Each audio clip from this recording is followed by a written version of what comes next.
Have you ever watched your entire life unravel in front of a room full of people who once cheered your name?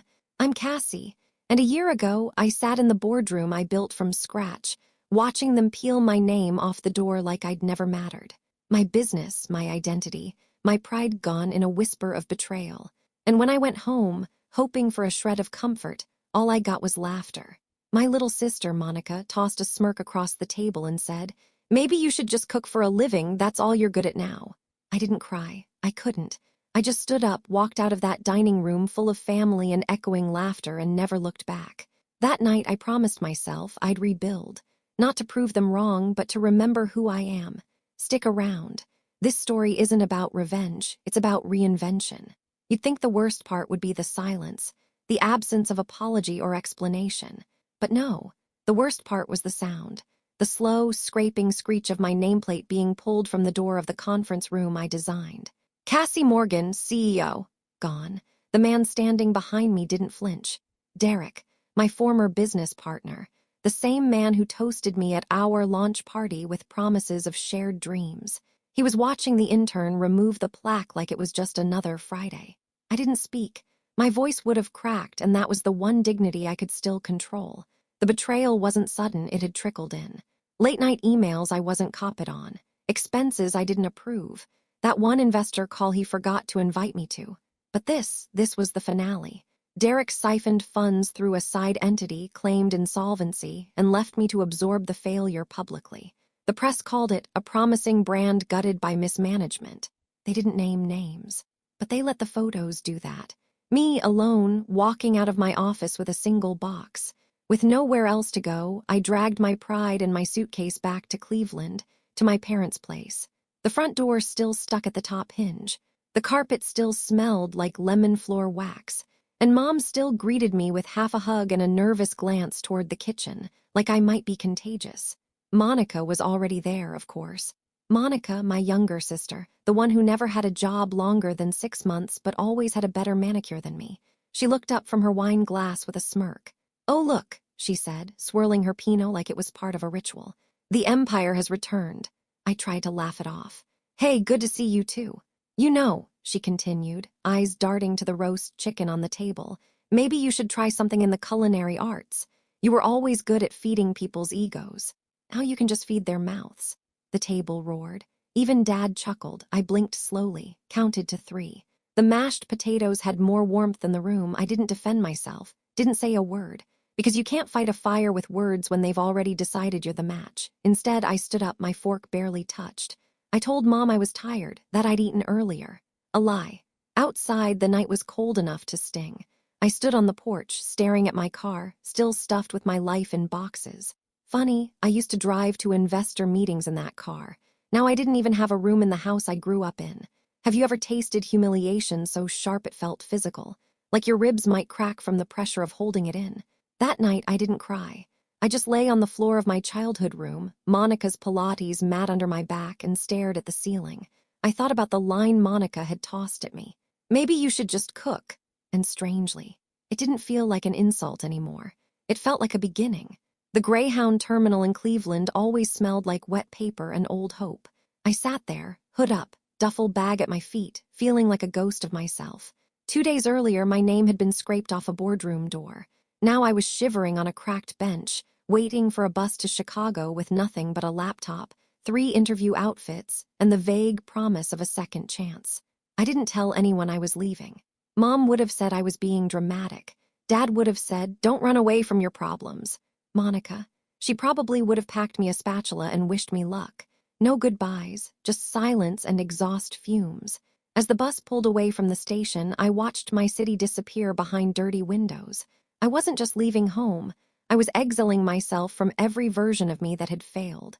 Chicago was supposed to be a fresh start, a city of reinvention, somewhere I could reclaim the version of myself that built a company from scratch and once convinced investors to believe in an idea scrawled on a napkin. But cities don't care who you used to be. They only care who you are today. I stayed in a tiny attic room above a retired nurse's bungalow in Edgewater. Rent was cheap because the ceilings sloped like an attic, and you couldn't open the bathroom window without a screwdriver. My first week, I applied to every marketing agency, brand consultancy and startup within a 40-mile radius. I wore my best blazer and smiled so hard my cheeks hurt. Some interviews went well. Others ended with a curt "we'll be in touch." Most ended with nothing. No one wanted a former founder with a recently failed business. They wanted bright, unburnt people, not women carrying the smoke of betrayal. I started to lie on my resume. Removed CEO. Reworded launched a startup to led brand development for a small firm. But even then, rejection came like clockwork. Every night I returned to my attic room, sat on the lumpy twin bed, and opened my laptop to a growing pile of rejection emails. I stopped counting after 27. Have you ever stared at your inbox and wondered if it was staring back? If it knew you had once been somebody? Eventually, the funds ran thin. I started rationing my groceries, frozen rice and off-brand peanut butter. The deli downstairs sometimes threw out unsold sandwiches. I took them when I could pretend it was for the dog I didn't have. When I finally got a job offer, it wasn't from a firm or a consultant gig. It was from a lakeside diner in Lakeview East. They needed kitchen help, someone to clean, prep, wash dishes. The manager, a no-nonsense woman named Trish, hired me after a 10-minute interview.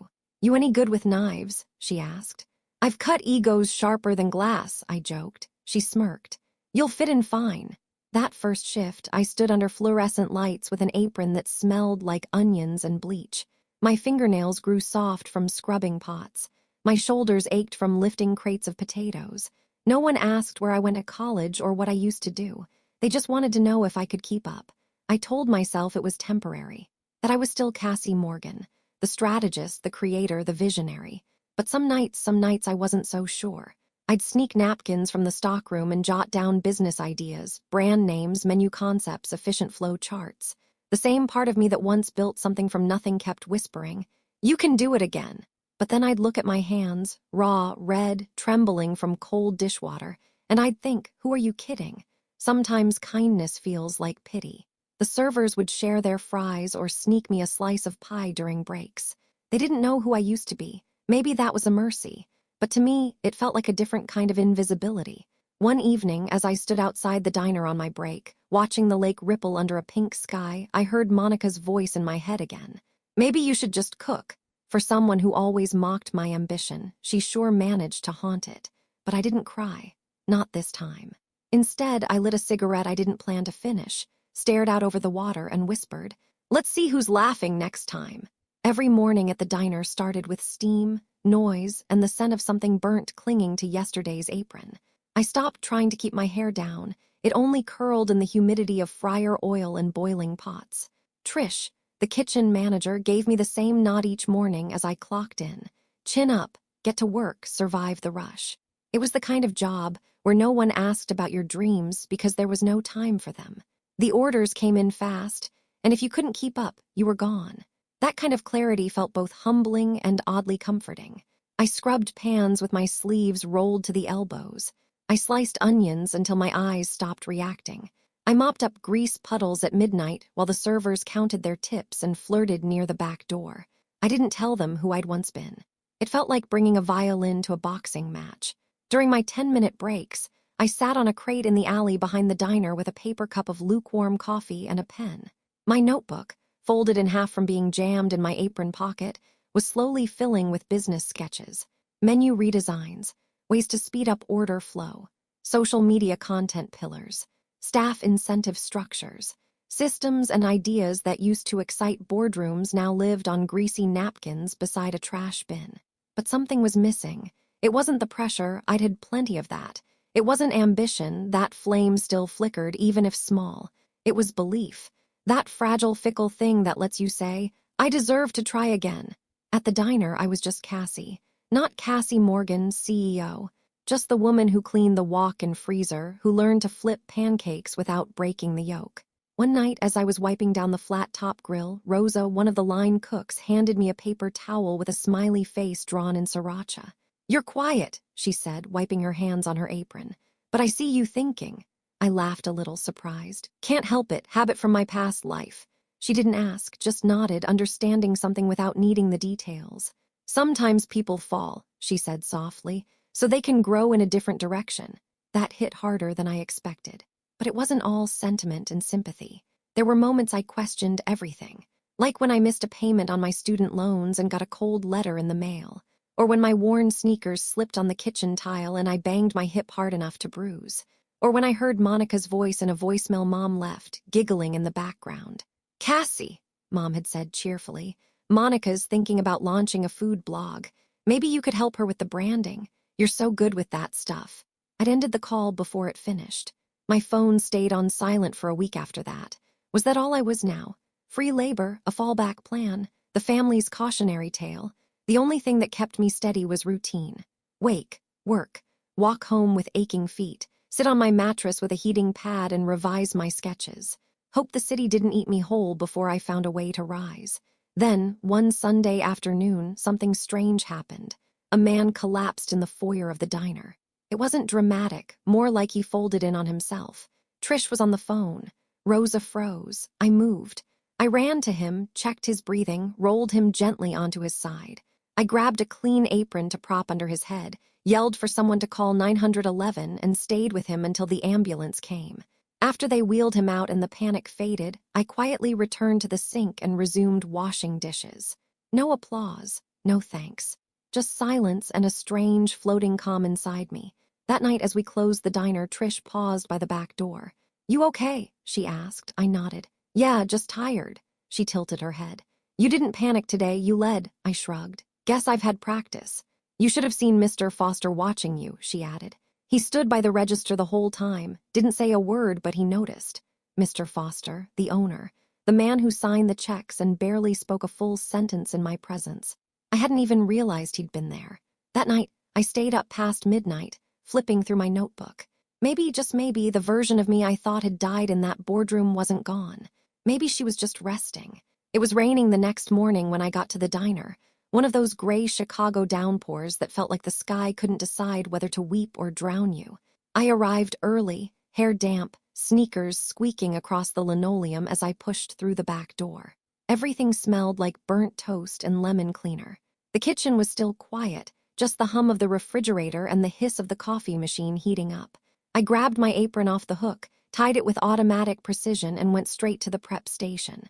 My hands knew the rhythm before my thoughts caught up: onions, tomatoes, lettuce, repeat. The work was mindless, soothing, like stitching your dignity back together slice by slice. Then I heard the cough. Low, deliberate. Mr. Foster. He was standing by the office doorway, his usual faded cardigan zipped up halfway. A tall man with a permanent frown carved into his brow, he usually moved through the diner like a ghost, quiet, observant, saying little but seeing everything. "Cassie," he said, just my name. No smile, no warning. I straightened, unsure if I'd done something wrong. "Yes, sir." He didn't come closer, just looked at me like he was trying to weigh something invisible in the air. "What you did yesterday, most people freeze in moments like that." I wiped my hands on a towel, unsure where this was going. "I just reacted." "You didn't just react, you organized, directed, stayed calm. That's not instinct, that's experience." I blinked. "I've worked in fast-paced environments before." That made him smile barely. "I know who you are, Cassie. You think I didn't Google you after Trish hired you." My heart stalled. For a second, I wanted to disappear into the walk-in freezer. He knew. "You started that vegan meal kit company," he continued. "Got pretty far before it collapsed." I felt my breath tighten, unsure if this was admiration or accusation. "Not your fault from what I read," he said. "Happens more than people think. Partners get greedy, investors get cold feet." I nodded slowly, unsure how to respond. "It's behind me now." "Is it?" he asked, raising an eyebrow. "You were a leader. You still are." I didn't know what to say to that. I'd buried that version of myself under so much shame, I barely recognized her anymore. Then came the words I never expected. "I'm promoting you, shift supervisor, effective immediately." I stared at him. "What?" "You've earned it, and I need someone who knows how to handle pressure without making it everyone else's problem." I couldn't help it, I laughed. A short, startled sound. "I thought you didn't notice me." "Oh, I notice everything," he said, turning back toward the office. "Especially people who don't need to be noticed to do the right thing." And just like that, he was gone. I stood there for a few seconds, unsure if the world had just tilted or if I was finally regaining balance. I looked down at my hands, still red from the water, still trembling slightly from the cold. Shift supervisor. It wasn't glamorous. It didn't come with stock options or corner offices, but it came with trust. And in that moment, it felt bigger than any title I'd ever held. The rest of the day moved in a blur. I started organizing prep more efficiently, moved slower cooks to side stations, and posted a new checklist on the wall to track waste. No one complained. In fact, Rosa grinned and said, "About time someone took charge around here." Even Trish offered a rare nod of approval. Foster made a good call. That night, walking home through puddles, I thought about how far I'd fallen, and how maybe I was starting to rise, not with flash or drama, but with quiet steadiness. There was a stillness in me that hadn't existed before. Not emptiness, not defeat, just space. Space to grow, to begin again. And for the first time in months, I let myself wonder, really wonder, what might come next. It's funny what becomes a luxury when you've been humbled. Not money, not comfort, those are obvious. But belief, the luxury of believing again. 3 months had passed since Mr. Foster handed me the shift supervisor title. The promotion came with a 50-cent raise and a key to the supply closet, but it felt like someone had lit a match inside me. I stopped dragging myself to work and started walking in like I belonged. Because maybe, finally, I did. The first thing I tackled was the flow. The diner wasn't failing, but it was sluggish.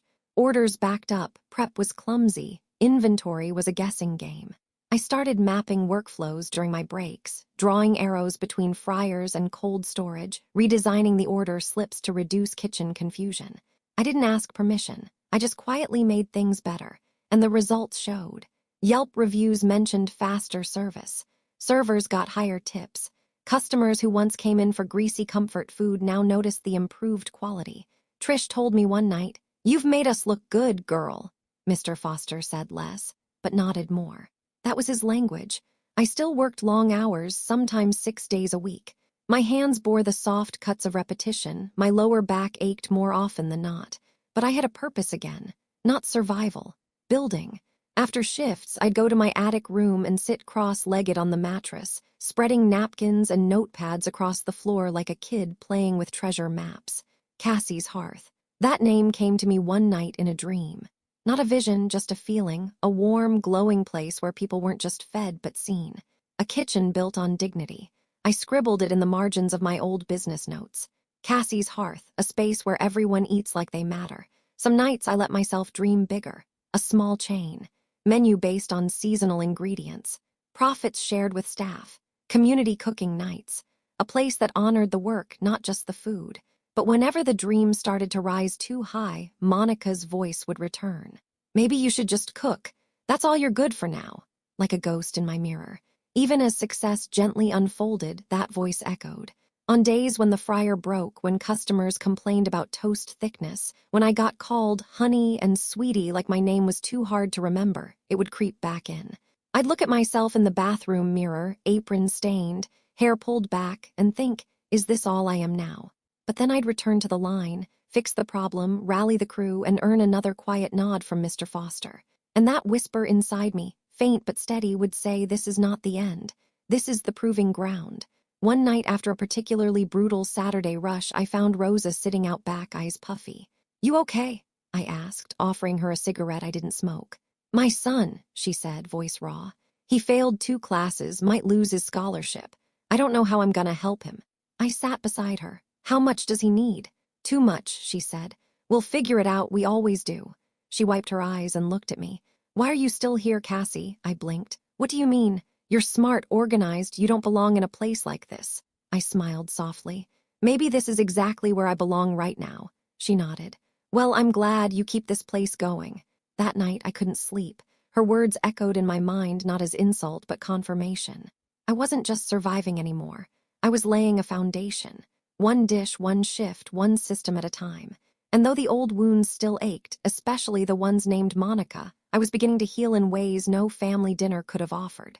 I was building a future they couldn't imagine, because I'd stopped building it for them, and started building it for me. The diner was quieter now, still busy during the day, still a flurry of spatulas and steam during weekend brunch, but the chaos had softened. The systems I'd quietly built, checklists, prep schedules, vendor trackers, had taken root. And now, a year after I'd first stepped into that kitchen with trembling hands and a bruised ego, I was running the place. I didn't even realize how much had changed until Trish came to say goodbye. She stood by the lockers after closing one night, arms folded, her eyes glistening more than usual. "I'm leaving next week," she said, "moving to Arizona. My daughter's expecting again and she needs help with the twins." I blinked. "You're really going?" She nodded. "And Foster asked me to tell you first. He's stepping back, retiring for real this time. Offered me a deal to take over, but I said no. I already raised one business. Now I want to raise grandbabies." I felt my stomach dip. "So, what happens to the diner?" She reached into her apron pocket and handed me a folded envelope. Inside, a formal letter on Foster's stationery offering me the diner. "Cassie Morgan, I want to offer you the opportunity to purchase Lakeside Grill. Payment plan enclosed. Terms negotiable. You've earned this. Don't argue, just say yes." George Foster. I sat on a milk crate in the stockroom and stared at that letter like it might vanish. I'd built companies before. I'd signed deals bigger than this. But this was personal. This wasn't about scale or venture funding. This was about roots. Real ones. When Mr. Foster and I met the next day, he was already sipping his morning coffee and flipping through the vendor orders I'd pre-filled for next month. "You're the reason this place is still breathing," he said simply. "And you didn't do it with speeches. You did it with your hands." I told him I didn't have the down payment, that I couldn't get a traditional loan, not with my recent financial history, but he just waved a hand. "You'll pay it off monthly. I'll finance it. I'm not giving you charity, I'm investing in certainty." I signed the papers a week later with hands that shook so hard I almost couldn't hold the pen. Trish stood by with champagne in paper cups. Rosa brought cupcakes with Boss Lady written in icing. Even the dishwasher kid, Manny, gave me a fist bump. Cassie Morgan, owner. Not co-founder, not partner. Owner. I cried in the bathroom afterward. Not loud, not ugly. Just quiet tears sliding down flushed cheeks. The kind that taste like relief, like return, like the full circle moment you never thought would come. I called my mom that night, not for approval, just because it felt like a moment that should be acknowledged. She sounded surprised. "You bought a diner?" "Yes." "A real one with food?" I laughed. "Yes, Mom, with food." There was a pause. "Well," she said finally, "I guess that sister of yours was onto something. You really did end up cooking for a living." I didn't answer. Because the difference was, this time I chose it. That week, I started the rebrand. New paint, updated signage, a modest logo, Cassie's Hearth, not a trend, not a franchise to be, just a place where people gathered, where names mattered, where the person behind the counter wasn't someone society dismissed, but someone who once lost everything and built something better from the ashes. I changed the menu to reflect dignity, ingredients that were simple but never cheap. Every dish had a name and a purpose. Rose's Huevos Rancheros, Trish's Turkey Melt, Foster's Morning Blend, and I kept one space blank for the next name worth remembering. At night, I sat at the same mattress in my attic room, now surrounded by framed Yelp reviews and food magazine mentions. We'd been featured in a local article. "The woman who saved a neighborhood classic." They called me tenacious, grounded, inspirational. But none of that compared to the warmth I felt when a customer looked up, smiled, and said, "Hey, Cassie, you're the one who owns this place, right?" I nodded. Every time I nodded, because this time it was true. The first time I stood outside my new restaurant, staring up at the freshly painted sign, Cassie's Hearth, I almost didn't recognize myself. Not because I looked different, though I did. My eyes were steadier, my posture no longer sagged from doubt, but because I had built something again. Something with my own two hands. Something no one could take away. The rebranding came slowly at first, budget-bound, one paint can at a time. I repurposed furniture from closed cafes, found plates at flea markets, sewed new aprons in my attic room late into the night. The transformation wasn't flashy, but it was thoughtful. Intentional, just like the food. Simple meals. Comfort food with care. But every dish told a story. The hearth skillet was my tribute to the nights I had nothing but eggs and leftover vegetables. The not just soup trio, 3 bowls served with fresh bread, was born from the months I lived on diner leftovers. And my favorite, Start Again salad, had ingredients that changed weekly. A reminder that you could always begin again. Word spread. It started with a food blogger who stumbled in during a snowstorm. She'd ordered a grilled cheese and tomato soup, then asked to meet the owner because nobody puts love into soup like that unless it means something. She wrote a glowing piece called Where Burnout Becomes Bravery. Within weeks, local media picked it up. Woman reinvents her life through food. Former CEO finds peace in pancakes. I winced at the headlines. They made it sound too clean, too cinematic, but the traffic came. Customers flooded in, and they kept coming. By the second year, I had enough to expand. Not an empire, just 2 more locations, one in Milwaukee, another in Madison. Each had a unique touch, a slightly different menu, but the same soul. The mission was clear: dignity through food. No gimmicks, no egos, just hearth and heart. Hiring became my favorite part. I looked for people like me, those overlooked, underestimated, or simply in need of a second shot. My kitchen filled with ex-teachers, single moms, former addicts, and late bloomers. People who knew what it meant to fall and still show up the next day. Every time we opened a new location, I made sure the first plate served went to a staff member. Not a VIP, not the mayor, not the press. Just someone who'd earned it. Still, no matter how far I grew, I couldn't shake the voice in my head. Monica. Her laughter, her disbelief, her easy cruelty.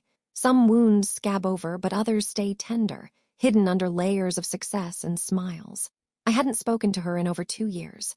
Not since the day she mocked me at our parents' table. I wondered sometimes if she ever Googled me. If she saw the articles, the photos of me in an apron, the Cassie's Hearth logo trending on foodie blogs. But mostly I stopped wondering. Because I didn't need her to see me anymore. I needed to see myself. One quiet Thursday morning, I walked into the flagship location before opening. The windows were fogged with steam from early prep. Rosa was rolling dough in the back. Manny had graduated to full-time line cook. The place buzzed with life. And I felt it, a warmth in my chest. Not pride, not vindication. Peace. The kind that comes when you've stopped trying to outrun your past and have instead built something stronger right on top of it. A young woman in a corduroy jacket walked in early, thinking we were open. She looked flustered. "Sorry, I didn't realize the hours changed." "No worries," I said, handing her a coffee to go. "First one's on the house."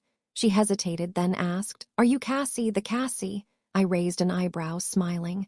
"That depends on the story you've heard." She grinned. "My sister said you saved her job, said you made her believe in herself again." I blinked. "Who's your sister?" "Sarah, from the Milwaukee location." I smiled wider. "Sarah's incredible."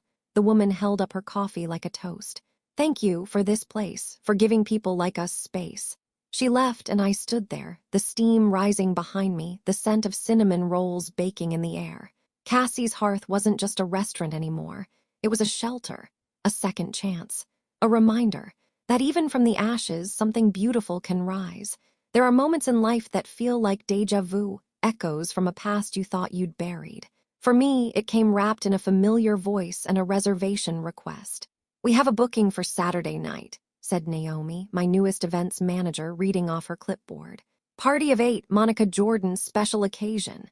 My chest seized. Monica. She'd booked a table at Cassie's Hearth, the flagship location, my location, and she hadn't even realized. I almost said no, almost called and canceled under some made-up pretense. But something in me paused. This wasn't a chance I had engineered. It had simply arrived. Let life do what it will, I told myself. I had nothing to prove and nothing to fear. Saturday came faster than I expected. The staff was prepped, the lighting dimmed to golden warmth, and the front room buzzed with the usual hum of clinking forks and soft jazz. At 7:03 p.m. they walked in. Monica, with her glossy hair, smug stride, and 4-inch heels that clicked like punctuation marks. Her boyfriend trailed behind her, clearly more interested in his phone than the conversation. 4 others came, 2 friends, maybe coworkers, all loud, all dressed like they'd come to be seen. They didn't recognize me, not at first. I wore my apron, hair in a twist, no makeup. I cleared a table near theirs as Monica scanned the menu with mild amusement. "This is cute," she said, raising her voice just enough. "Very humble, like farm to table meets Pinterest." The others chuckled. I stayed behind the counter, head down, focusing on the coffee machine. Then her eyes landed on the plaque by the entrance. Owner, Cassie Morgan. She froze. At first it didn't register, then her brow furrowed. And finally her mouth opened slightly, just a breath, like realization had smacked the wind out of her. She turned in her chair slowly and looked across the cafe, straight at me. We locked eyes. I smiled, not wide, not smug, just enough. She looked away. 10 minutes later she was laughing again. Loudly, like nothing had happened, but it was forced. I could feel it. And then came the performance. As I passed their table to deliver fresh bread to the next booth, Monica leaned back in her chair, almost theatrically. "Cassie," she said, voice bright. "So you really are cooking for a living now, full circle, huh?" The table laughed. I stopped, met her gaze again. Yes, I said calmly. I suppose I am, and you're eating in my restaurant. Her smile faltered, just enough for me to see the cracks. But really, she said, turning back to her friends, can we talk about how crazy it is? Like, who knew all those childhood pancakes would lead here? She laughed again. Guess you finally found your level. And just like that, the words sliced through the air, sharp, shiny, rehearsed. I didn't respond, just nodded once and walked away. Because here's the truth, I didn't need to fight her anymore. Her opinion was no longer currency in my life. Still, as the night wore on, the old ache stirred. Watching them toast with wine glasses I'd polished that morning, hearing her laughter ricochet off walls I painted myself, it stung. So I slipped into the kitchen. Let Rosa take over my section. In the quiet of the walk-in freezer, I let myself feel it. Not shame, not anger, just grief. For the sister I'd tried to love. For the validation I'd once begged for all the dinners where I sat silent while she made herself the star. When I emerged, they were leaving. Monica tossed a 20 on the table. Didn't say goodbye. Her boyfriend looked back at me once, curious, like he sensed something unspoken had passed between us. As the door closed behind them, I didn't exhale. I inhaled, deep, centered, because I realized something that night. Monica's words could still sting, but they could no longer define me. And for the first time in my life, I wasn't shrinking to make room at her table. I'd built my own. The next morning, I walked the lake path alone. Golden leaves crunched beneath my boots, and the air smelled like cinnamon and rust. Chicago had fully surrendered to autumn. Sweater weather, scarf weather, the kind of cold that doesn't bite yet, just whispers. I needed the walk. After Monica's visit, the old weight had crept back in. I thought I'd buried it. Years of swallowing pride, performing politeness, hoping for a flicker of approval that never came. But the truth was, family shame doesn't vanish. It just grows quiet, hides in the corner until it finds a reason to stretch its legs again. I didn't cry after last night. I didn't rage. I just walked. Because I needed to remind myself I was no longer in that house. I didn't belong to their narrative anymore. I belonged to myself. Still, I couldn't lie to myself. That encounter stirred something, not longing, not hurt, clarity. That evening, I sat under a park lamp, watching dusk gather around the trees. I thought about the past 3 years, the rebuilding, the silence, the small wins stitched together into something whole. I remembered every moment Monica's voice had lived in my head, and I realized something that stole my breath a little. She wasn't in charge anymore. That voice, it was mine now. I could rewrite what it said. "You're just a cook," she'd once sneered. And now, I was a leader, a business owner, a woman who had walked through fire and learned how to build hearths for herself and others. I didn't need her to see that. I just needed to stop trying to make her. Back at the diner, the staff had already closed up. Rosa left me a note taped to the espresso machine. "Everything's stocked. You okay?" I smiled, folded the note, and placed it in the drawer where I kept small kindnesses. There were many now. Customers who sent thank you cards. A kid who'd drawn me a picture of the kitchen staff like superheroes. Handwritten notes that whispered, "We see you." That drawer reminded me, the world I'd built was real, not imagined.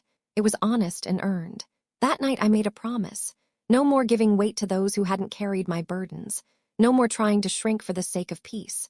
And most of all, no more letting Monica live rent-free in my silence. I would keep building, not to prove anything, but because it's what I do.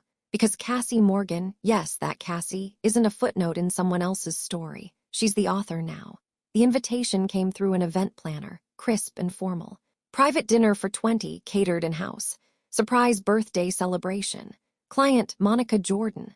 I stared at the request for a long time, not because I didn't recognize the name, but because it had come without recognition of mine. The planner had no idea the owner of Cassie's Hearth was the same woman Monica had laughed at just months earlier. She just wanted the biggest location in town, our newly opened flagship in Cleveland. Yes, Cleveland, I'd come full circle. It was our grandest hearth yet, vaulted ceilings, reclaimed brick, a kitchen that sang with rhythm. And Monica had unknowingly chosen it for her own celebration. Part of me wanted to cancel. Part of me wanted to walk away quietly and leave her tangled in logistics. But another part, the part of me that no longer flinched when people said, "Just a cook," knew better. Let her come. Let the truth reveal itself. The night arrived like any other. Candles flickered. The room glowed with the soft warmth we were known for. Everything was perfect because that's what I did now. I built things that held people, even the ones who never once held me. Monica arrived fashionably late. still camera ready, still draped in attention. Her hair was longer now, curled into soft waves. She wore an emerald jumpsuit and a crown of curated confidence. She didn't see me at first. I stayed by the kitchen door, clipboard in hand, making final checks. I had no intention of stealing the spotlight. That wasn't what this was about. Then I heard it. "Monica," the planner said, gesturing toward the hostess stand. "I'd like to introduce you to the owner. She's here tonight, overseeing everything personally." Monica turned, expecting what, I don't know, a man in a suit maybe, some stranger in slacks, and then she saw me. There was a flicker, barely visible, but I caught it, recognition, shock, and then disbelief. I smiled politely.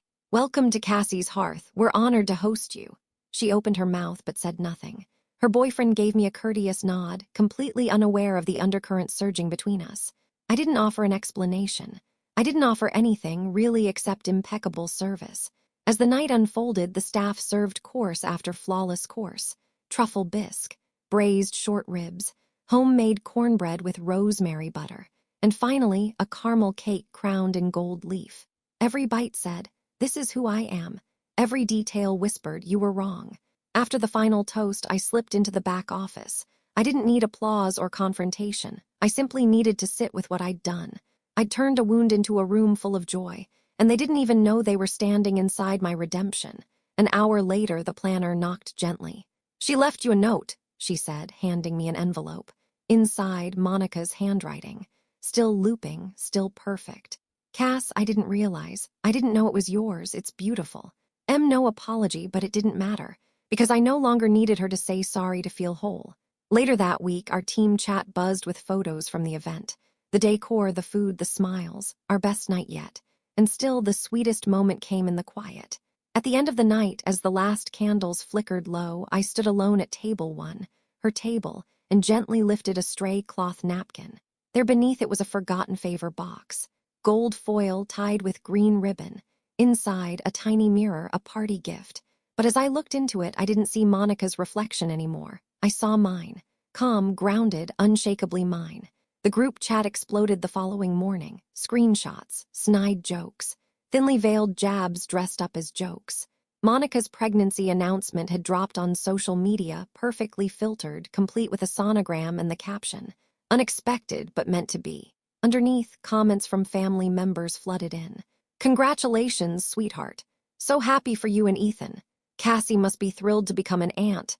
My stomach turned, not from the news, but from the familiar shift in attention. Monica had always known how to redirect the spotlight, and now it seemed she'd found a new way to claim it. And then another message hit the chat. "Monica. Also, Ethan's decided he's not ready to be a father. He's gone, but I'll be okay." My phone buzzed again almost immediately. This time it was a private text. From Monica. "Can we talk?" I didn't respond. 3 days later, another message, this one quieter. "I don't know who else to ask. I'm scared, Cass. I need help." That night, I sat in the office of our Cleveland Hearth, the original location, watching the snow drift quietly past the window. The diner was closed. The kitchen, finally still. Help. The girl who once laughed at my fall now reaching up from her own. But what would help look like? Money. I'd spent years earning it back. Validation. I'd stopped chasing that. No, what she needed wasn't sympathy or charity. She needed dignity. So the next morning, I replied, "I'm hiring line cook position, training included, starts Monday." There was no reply for hours. Then, "You'd actually hire me." I didn't respond. I didn't need to. Monday came. She arrived. Hair in a bun. No makeup. Clothes plain, eyes puffy. She didn't meet my gaze when I handed her the apron. Didn't say much as I introduced her to Rosa and the team. And I didn't give her special treatment. Just the same opportunity I gave everyone else who walked through those doors looking for a second beginning. Weeks passed. Monica showed up early. She learned to dice onions without weeping, how to fold prep towels into clean stacks, how to move quickly without chaos. She kept to herself, worked hard, and something inside her softened. She stopped pretending she was better than the job, and I stopped needing her to admit that she wasn't. Then the baby came, a girl, Elena, our grandmother's name. Monica didn't text me directly. She just posted a photo online, tiny fingers wrapped around hers, captioned only with a heart emoji. That same week, I wired funds through a lawyer and bought a house in the outskirts of the city. 2 bedrooms, modest, safe. The deed was placed in a trust, in Eleanor's name. No announcement, no card. Just a quiet act. A gift for a child who hadn't asked to be born into someone else's rivalry. A week later, the group chat went silent. No jokes, no sarcasm, just one message from our father. "Cassie, thank you." I didn't reply. I didn't need to. That night, I stood at my window looking out at the snow as it fell in soft sheets across the city. The hearth's light still glowed downtown, casting a warm haze into the quiet street. I sipped tea slowly, and I realized I wasn't angry anymore. I wasn't wounded. I wasn't performing strength or success. I was just whole. Have you ever felt peace that way? The kind that doesn't shout but hums. That's what healing sounds like. If you've ever had to rebuild after betrayal, if you've ever had to stand alone so you could finally stand tall, then you know exactly what I mean. Let me know in the comments. And if this story reached some corner of your heart, hit that like button. Share it with someone who needs to be reminded. You don't need their permission to rise, just your own.